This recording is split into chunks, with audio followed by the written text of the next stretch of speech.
হরে কৃষ্ণ, রাধে রাধে। বৈশাখ মাসের 29 তারিখ বুধবার যে একাদশী, এই একাদশীর নাম হচ্ছে অপরা একাদশী।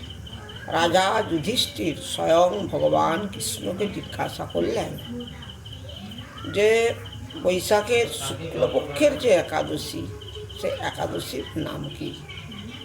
স্বয়ং ভগবান শ্রীকৃষ্ণ বললেন, এই যে একাদশী, এই একাদশীর নাম অপরা একাদশী।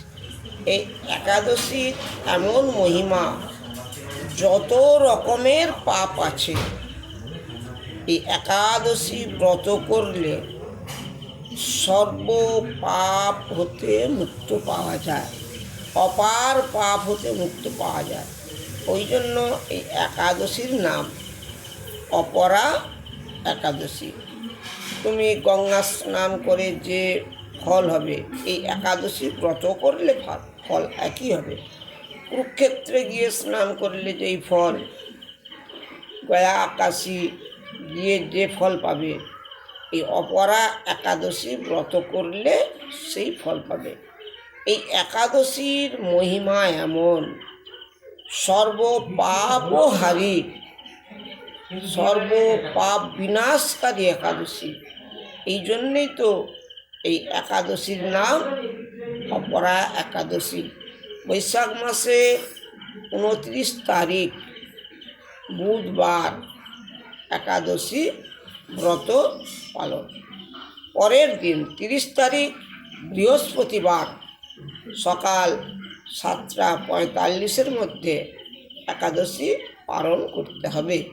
কেননা একাদশী ব্রত করে একাদশী পালন যদি না টাইমের মধ্যে করা হয়, একাদশী ব্রতের ফল পাওয়া যায় না। একাদশী হচ্ছে ব্রতের শ্রেষ্ঠ, তাই আমাদের প্রত্যেকের কর্তব্য একাদশী ব্রত করা। এর উপরে আর কোনো ব্রত নেই। কেননা এটিকে কি বলা হয় না, হরিবাসর তিথি। একাদশীর দিনকে কি বলা হয় না, হরিবাসর তিথি। তাই আমাদের প্রত্যেকের কর্তব্য একাদশীর আগের দিন নিরামিষ আহার এবং একাদশীর দিন উপবাস, তারপরের দিন টাইমের মধ্যে পালন। আমাদের প্রত্যেকের কর্তব্য ওই দিন সারাদিন হরিকথা শ্রবণ করা, সাধু সঙ্গ করা, সন্ধ্যাবেলা শ্রীমদ্ ভাগবত কথা শ্রবণ করা। এই একাদশীর দিন যত হরিকথা বদনে বলবে, যত হরিকথা শ্রবণ করবে, এতেই তো সর্ব পাপ থেকে মুক্ত হয়ে যাবে। তাই প্রত্যেকের কর্তব্য একাদশী ব্রত করা। হরে কৃষ্ণ, রাধে রাধে।